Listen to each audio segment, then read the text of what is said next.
This is the TLC Foundation.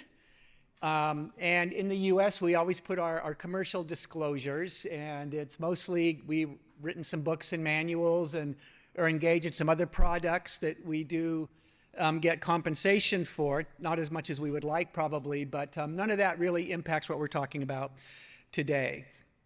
I am going to start, and I'm going to be talking just a very brief overview of the TLC Foundation for Body-Focused Repetitive Behaviors. And then we're going to go on and talk about a research project that the TLC Foundation supported. And then after that, Suzanne is going to come up and interpret all of the data that I'm presenting and provide some clinical implications and some clinical recommendations about how the science that we've been able to do in the States and also some of the science that you've been able to do here, how that we can leverage that information to really create effective treatments, or more effective than we already have. So the TLC Foundation, it originally was the TLC Foundation, which was the Trichotillomania Learning Center, is what TLC stands for, was founded by Christina Pearson in 1991. We've gone through a few changes over that time. Our current CEO is Dr. Lamia El-Sadek, who has been really amazing. She's been with us for about a year or so and has made a lot of changes to the organization, and I think the organization has grown up quite a bit. Our goal is advocacy, awareness, connection, health education, celebration, and equitable access to evidence-based treatments is really what we've been focused on since the beginning. Suzanne and I both co-lead the Scientific Advisory Board, and what we do on this board is we really try to foster a scientific understanding. We have clinicians, so it really is a science and clinical advisory board of creating evidence-based treatment guidelines, developing trainings for clinicians based on evidence-based information. We talk to the media when the media is interested, and we review research projects and all. We do fund some research projects through the TLC. The thing that I'm going to talk about here in just a second is the BFRB Precision Medicine Initiative, which is a large-scale study, and that was, again, grew out of the Scientific Advisory Board. And we have an annual conference that's coming up just next month. So here's some of the things that we do as an organization. You can go on the web and see this, bfrb.org. And we're really excited to partner with the UK and Ireland groups, with everybody, and hopefully we can work together. And this is our conference is coming up 3 weeks from today, so we're very excited about that as well. But again, that's enough about the TLC Foundation. So the BFRB Precision Medicine Initiative, or the BPMI, and many of you may be familiar with precision medicine, is how can we, instead of developing treatments just based on symptoms, can we understand the mechanisms by which the disorders work or are caused in the mechanism of the disease, and then develop treatments that actually impact and affect that mechanism? So if we can really get into kind of the guts of the disorder and figure out ways to turn it off in some ways. And that's what the goal of the BPMI was, to identify BFRB subtypes. Because we know, you've heard today, there's automatic pullers, there's focus pullers, there's skin picking, there are different types of subtypes and correlates of this. And can we figure out, are there discrete subtypes or groups that are relatively homogeneous of pullers and pickers, and then develop specific treatments just for them? Because our one-size-fits-all treatment doesn't really work. The group is just too different. And there's some other examples of this, for example, in terms of like cancer treatments now looking at specific genes and targeting specific genes. There's been work in OCD looking at glutamate as a OCD treatment marker that we can look at as well. So the aims of the BPMI were to identify trick and skin picking disorder subtypes among youth and adults. And we had a very broad assessment battery looking at behavioral functioning, brain structure, so we did brain imaging, neuroimaging, thought processes, we did cognitive evaluations, neuropsychological evaluations, and we looked at blood-based genetic markers. So if we can identify these subtypes, and if they have distinct genetics, distinct neural activity, distinct behavioral patterns, and even thought or cognitive processes, could we then develop targeted treatments to address these? It's a big group of people. These are the team here. There were four sites, three primary in the U.S. Nancy Cuthan at Mass General Harvard, John Grant at University of Chicago, and myself at UCLA led three teams. And we brought on Dan Stein and his group in South Africa a bit later to help with recruitment. So this is the list of all the measures that we assessed. I'm not sure if we left anything out, but it's a lot. These patients came in and it was about 8 hours of total assessment, including a lot of time in the scanner, blood samples, and you can just see clinical, neuropsychological, neuroimaging, and genetics. We also had children and adults as well. So they needed a DSM diagnosis, age 18 to 65 for adults and 11 to 17 for kids, English fluency, and we also had matched healthy controls that met these criteria, but were free of any DSM psychiatric disorder, not just a BFRB. And we recruited 332 individuals. So if you look at the recruitment sites, 3 of the sites recruited kids and adolescents. UCLA was primarily a child and adolescent site, and 4 sites recruited adults. And we had 221 adults with BFRBs, broken down by about half with skin picking, a little under that, half with trichotillomania, a little under that with skin picking, and then we had 40 out of the 222 that had both, and healthy controls. And then with kids, many smaller sample, but we still had about 2/3 had trick, a smaller number had skin picking, and a handful had both as well. So we had pretty healthy sample sizes. So that's the methodology. What did we find? And let me caveat this with a couple of statements. One is, we're really presenting this as hypothesis generating. So even though it seems like 331 individuals is a pretty large sample, and it might be one of the largest studies ever, certainly of imaging, of individuals with BFRBs, but it's still relatively small for some of the analyses that we did. So we didn't have statistical power to do everything that we wanted to do. The other thing is I'm going to be presenting some neuroimaging findings. I am not a neuroimager. I'm a behavioral psychologist. So if you have any questions, send them to me. I will bring them back to the neuroimagers and maybe we can get answers. So this is going to be a little bit surface, and I know there's some neuroscientists in the audience of that. And then the other thing is several of the papers I'm going to be presenting have been published. I'm also going to be showing a fair amount of unpublished data. This has been a pretty large data set. It takes quite a while to put it all together, and we're rapidly trying to write papers. But I did want to give you a sense of the breadth of what we had been doing. So there is some unpublished data here that we can't really vouch for the veracity of the findings until it undergoes peer review. So the first, again, step was we want to see, can we identify subtypes, validated subtypes of trick and skin picking that we could then use to tailor more specific treatments for these groups. And this is a paper by John Grant, and we actually identified 3 different subtypes.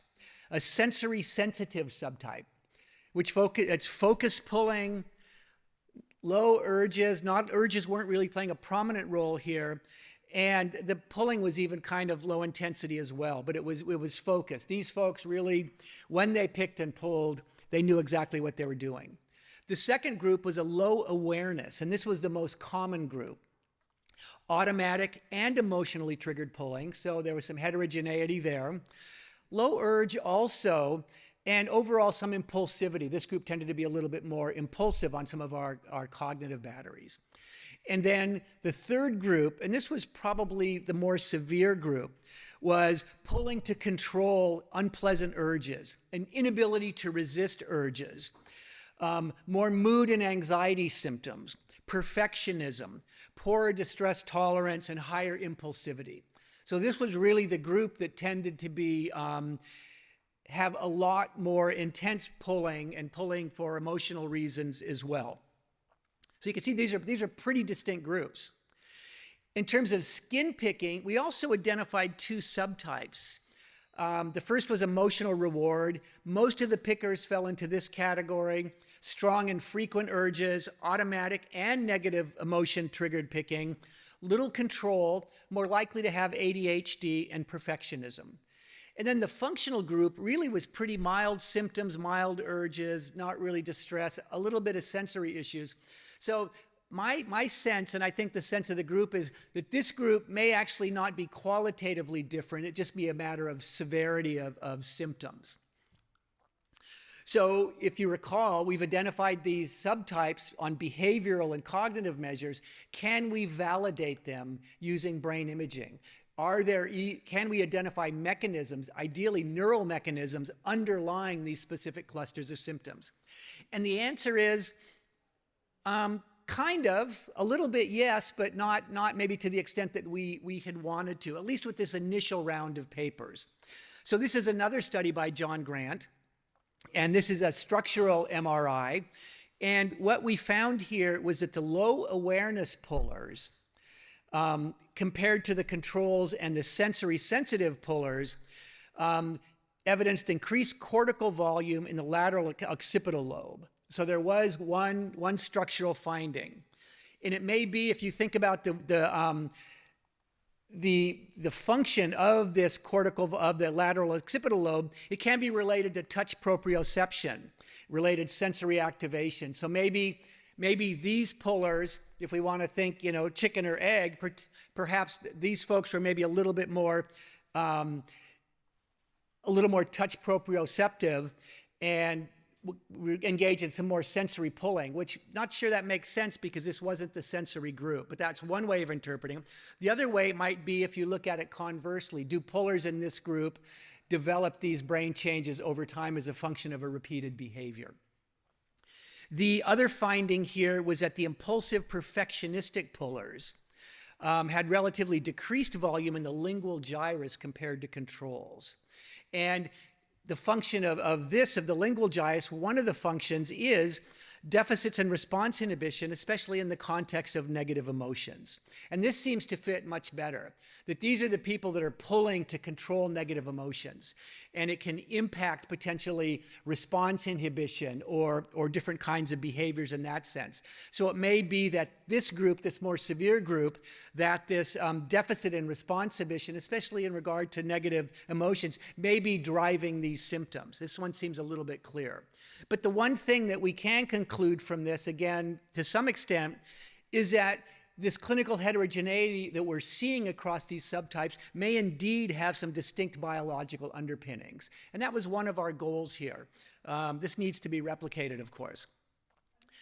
We also looked at neurobiology of other factors. We had a number of tasks, and this was an fMRI study, also by John Grant, first author, the neurobiology of reward processing in our groups.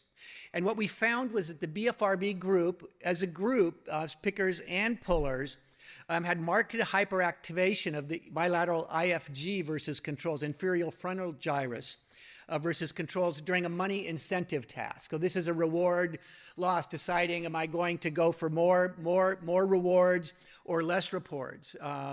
And what we found here is they also increased activation in multiple brain areas during anticipation of a loss. And this is one of the things that we were looking for. So what does this mean? Well, perhaps that the brain overreaction to participation of reward or punishment might impact these cognitive strategies of determining whether they're going to go for a reward or avoid a loss. And it may be that these groups, in people with BFRBs, they certainly see loss more stressful than reward, and it may impact their judgment or their decision-making in ways that could be deleterious. And this may relate to the clinical feature of pulling or not pulling. And we know when we pull that some bad things are going to happen, but we also want to pull to reduce these negative feelings. So maybe making decisions based on information that may not be logical or correct in the context of wanting to not pick or pull so much. And then a study by Darren Doherty, and this will be the last adult study that I show you on neuroimaging. The BFRB group had lower engagement of the right basal ganglia and bilateral dorsal lateral prefrontal cortex and dorsal anterior cingulate cortex during initial versus reversal learning. And we learned a little bit early about the habit, one of the habit presentations, about these habit studies and trying to change habits in terms of flexibility or not. And our findings are consistent, I believe, with the earlier speaker in the sense that this suggests differences in brain regions associated with habit formation. And there may be less flexible learning or an ability to adjust in the BFRB group versus the controls. So that might be, kind of get in, reduce whatever stress or negative feelings that are there, as opposed to trying to hold out for more adaptive responses.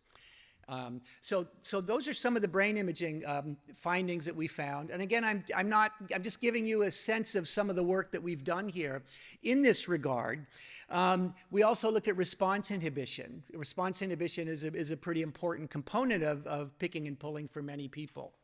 And this is a study that I'm leading. It's in preparations. We're writing it up right now. We know that adults with trick and skin picking show poorer inhibitory control or greater impulsivity in some studies on some measures relative to controls.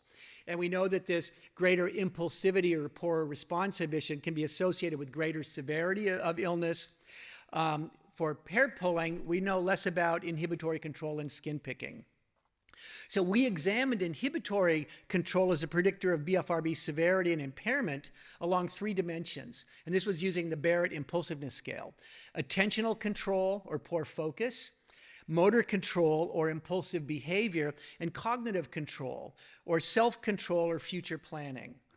And what we found when we look at the looking at the trichotillomania group, the severity and impairment for the trichotillomania group was predicted by greater deficits in attentional control, so more impulsive, poorer focus, and greater motor impulsivity. So these were more likely to pull, maybe less focused or able to control these actions, and more impulsive, the way we would consider impulsivity in the traditional sense.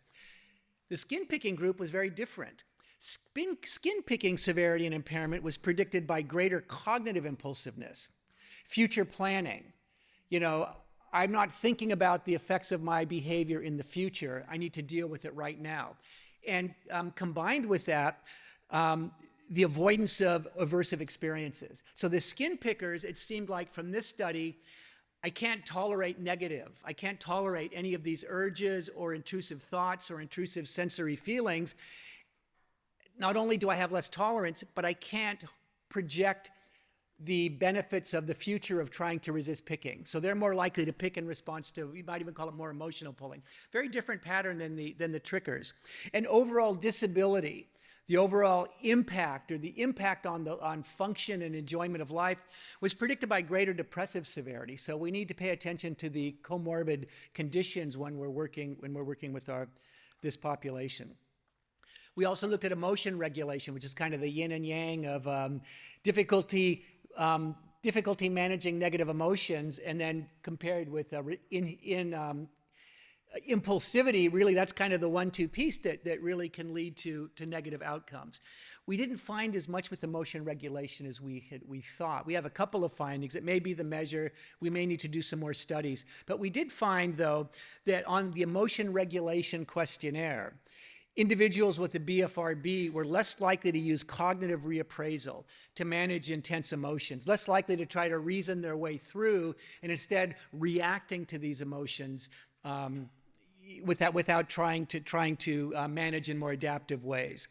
And then we also found on the acceptance and action questionnaire that adults with the BFRB rated poor psychological flexibility, again, more of this rigid thinking, which may go along with the emotion regulation, and a more rigid approach to emotion regulation. This seems to make sense and also lines up a little bit with the study I just talked about before.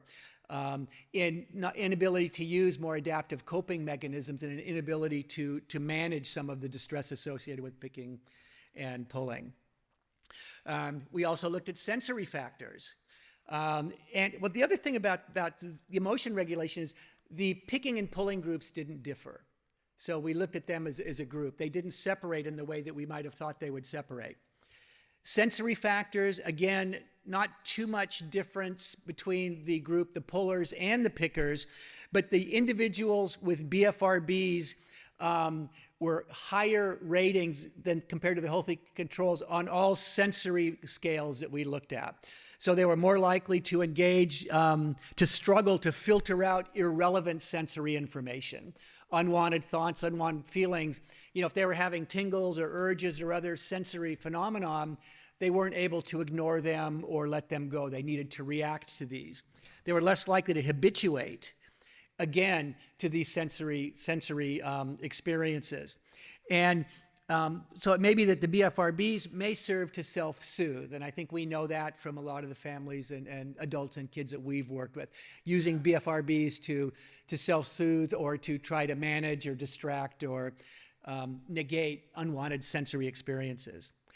We also found on the adolescent and adult sensory profile measure, the BFRBs versus the healthy controls, reduced awareness of incoming sensory information. They weren't really able to monitor this sensory information it was building, and they may only have acknowledged it when it had already built to a point that they were less able to manage it. But we didn't find any differences between the hair pullers and skin pickers on these measures, other than the fact that skin picking severity tended to correlate with greater sensory intolerance in the hair pullers. And that, again, that's something that may be of interest. We also looked at pain perception, because in the literature and in kind of the common language, people that pull and pick, doesn't that hurt? How can you do that? So we wanted to see, do people with pickers and pullers, do they have a higher pain threshold? And there's been some research looking at other disorders related to self-harm that indeed they may have higher pain thresholds. We didn't find that in our study, and I think that makes sense. In kids, we're just getting into the child data now. You remember there are only 53 kids in children and adolescents, and about 33, I believe, with hair pulling or skin picking, and about 20 with healthy controls. So we didn't have a lot of power to look at a lot of fine-grained outcomes. But we did find that youth with BFRBs compared to healthy controls exhibited poor functioning and quality of life across a number of domains, and exhibit poor distress tolerance. So this is something, we really need to try to develop earlier interventions to help these kids. Just a couple more slides I want to show you here, again, just to give you a little sense of what we've done. We also looked at imaging. We have 8 papers in process now on the neuroimaging with our child sample in adolescents.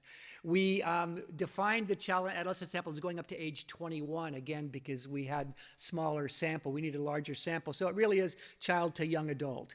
And we found 2 structural imaging findings here. I'm going to present 2 out of these 8.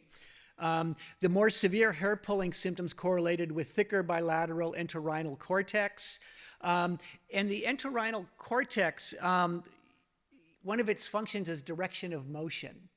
For example, clockwise or counterclockwise. So we're not really sure what to make of this, but is it maybe related to playing with the hair in some way? And that there's actually playing with the hair may lead to this finding, or maybe this finding they're more sensitive to playing with their hair. So that was one thing, and we have like several other findings here that I'm not going to go into. And then the final slide here is the kids and the adolescents with skin picking had thicker fusiform gyrus correlated with a greater subjective urge to pick.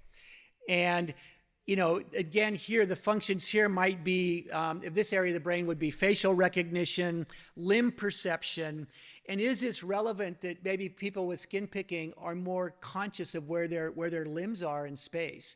Or maybe they're more sensitive to their appearance in some way that may drive some of these picking and pulling behaviors. Does it create an urgency to pick, or because of this greater awareness? So that's something to think about as well. We also collected genetic data. Here, there's the numbers of the samples. It's too small really to do anything. So our goal with the genetic data is to working, there's a number of other repositories of genetic repositories that have done studies of OCD, Tourette's, anxiety, depression, that also have trichotillomania as one of the diagnoses that they've assessed. So we need to combine with these larger studies to really do anything with the genetic data. But this is a pretty good start here, the numbers that we have.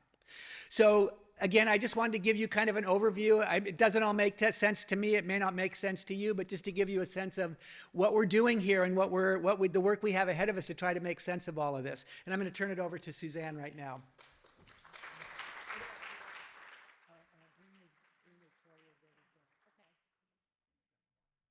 Thank you, John, and thank you all for being here. I get the fun part, which is making sense of all of this complicated and confusing data.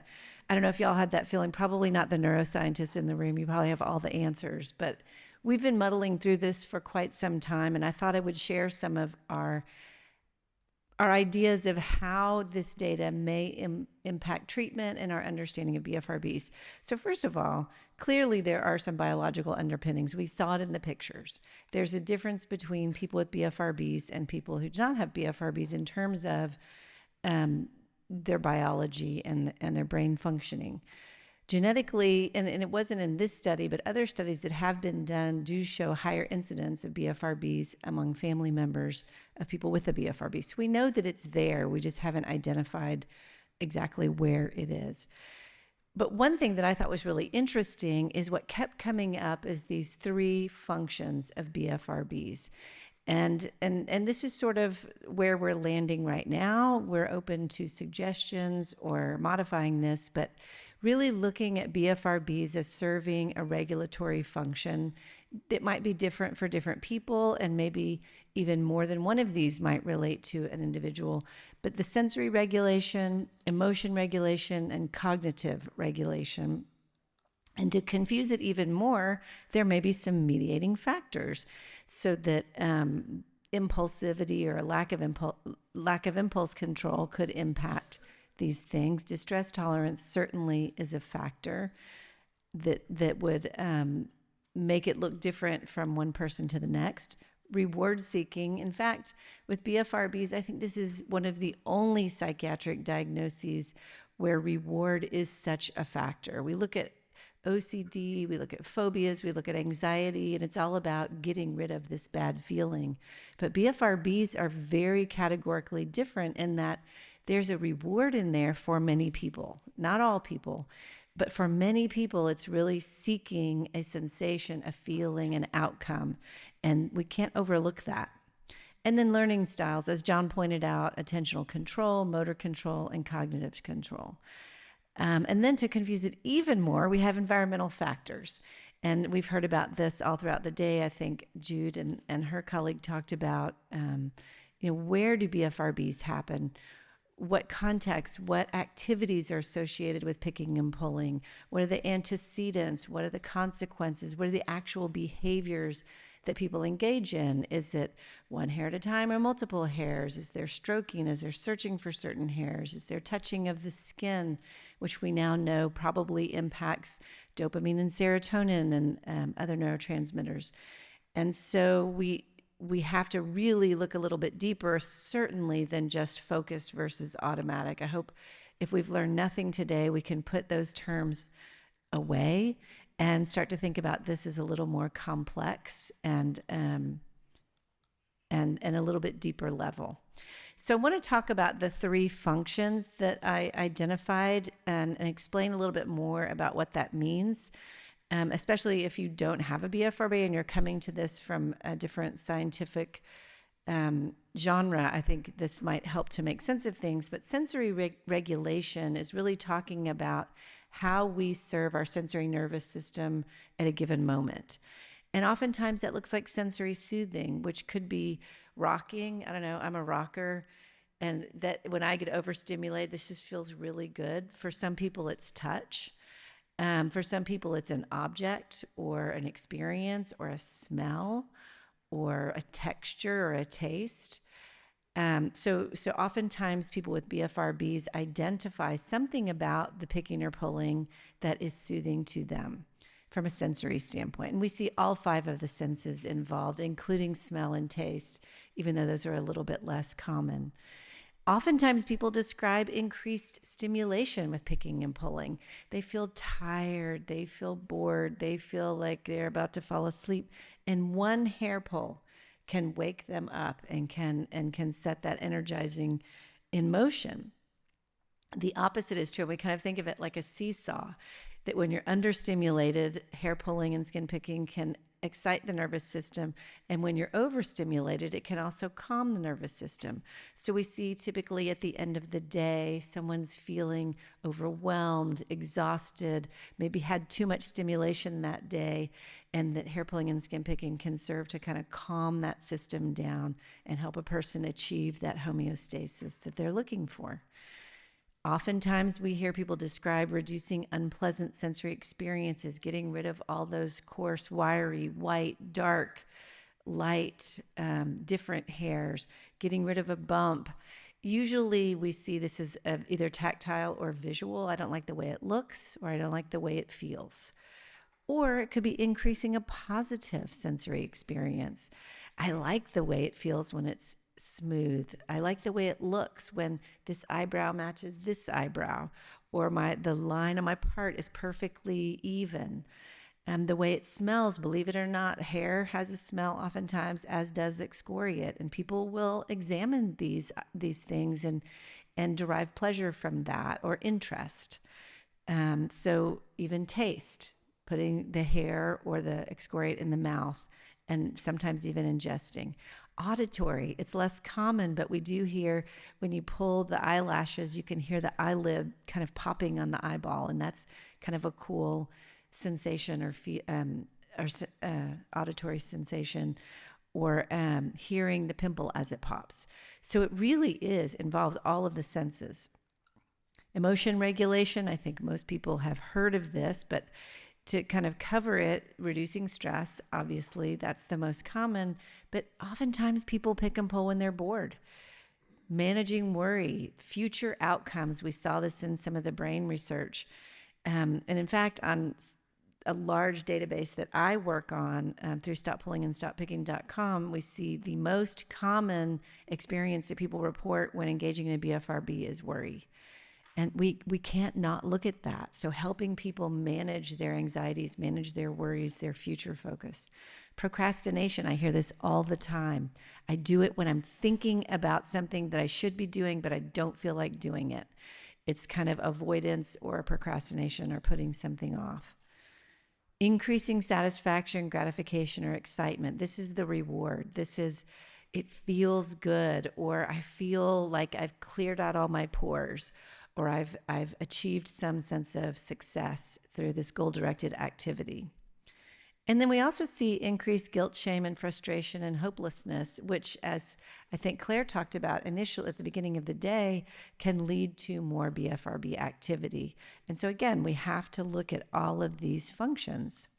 And finally, with cognitive regulation, these are those perfectionistic, rigid thinking pickers and pullers.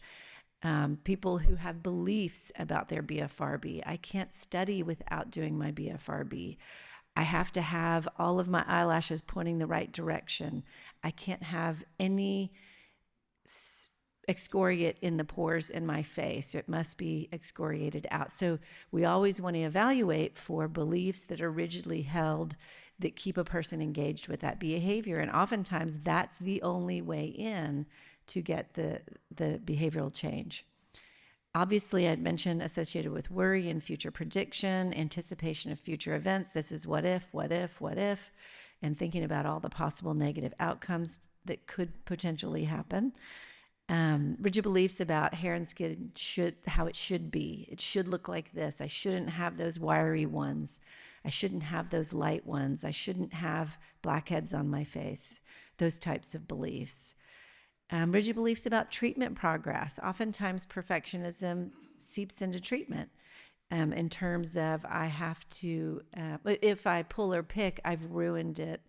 I have to start over. Oh my gosh, this has been terrible. And they're really hard on themselves, kind of using that black and white thinking. It's all or nothing. I mean, I've either picked or I haven't picked at all. And it can really impede treatment progress. And the negative beliefs about the self, again, so important in BFRBs, leading to low self-acceptance, shame, low self-concept, all stemming from this lived experience. So I just wanted to talk a little bit about treatment implications because I think it's important for us to, by subtype, look at how we might treat these subtypes differently or take a different treatment approach. So the sensory sensitive folks, I imagine these are the people goal-directed. This is the reward. This is in the mirror, engaging in, I want to see it, I want to experience it, I want to hear it, I want to smell it. And what would we do differently? Well, we would use sensory interventions. We'd really find out what are the sensations that this person is seeking and find other ways to achieve those sensations, and incorporate those into treatment. Might involve environmental modifications like covering mirrors or dimming lights, targeted interventions in these environments, and then finding other ways to get that reward. Going to an esthetician to do some excoriating instead of engaging in that. Having someone else tweeze your eyebrows instead of you. The low awareness pickers and pullers, and these were the 3 pulling subtypes. But because there was so much crossover, I'm going to make a leap and say these could apply also to skin picking. And I don't know if we have anyone that wants to raise their hand in the room that thinks that might be possible or not, but I'm thinking that it could be possible. I see a few very subtle yeses. So the low awareness pickers and pullers might be also triggered. This is the person who's not even aware and they're at that football game or that test, and they're just pulling or picking and not even realizing that it's happened, but it is fueled in part by some negative emotion. And so treatment might look like awareness enhancing techniques, mindfulness techniques, stimulus control, which is covering the wound or covering the fingers or wearing the hat to reduce the stimulus in those situations, competing response training, habit reversal, acceptance-based interventions, executive functioning skills. I'm assuming these people might also have a little ADHD, and stress management skills to focus on whatever is driving in that moment, the emotion. And then the third group, impulsive perfectionistic, these are really the cognition people that are urge driven. This is the people that have a really hard time experiencing an urge and not engaging in the behavior. And oftentimes that's driven by belief, but it doesn't have to be. But the perfectionism falls into this category. So distress tolerance makes a whole lot of sense. Emotion regulation skills, acceptance-based interventions, cognitive therapy to address unhelpful beliefs and perfectionistic kinds of beliefs, and then even delaying techniques. Can you go 5 minutes? We do a lot of urge surfing in therapy, and just let's get an urge going and sit with it and see how long it lasts. You'd be surprised. Anyone want to venture a guess on the average length of an urge? This is from my clinical experience only, so I don't have any data to back this up, but anyone want to guess how long an urge typically lasts? 5 minutes. Yeah, I'd guess 3 to 5 minutes, 5 minutes tops. If the hand goes down. But the second the hand goes back up, that urge is right back. So thank you for sharing that.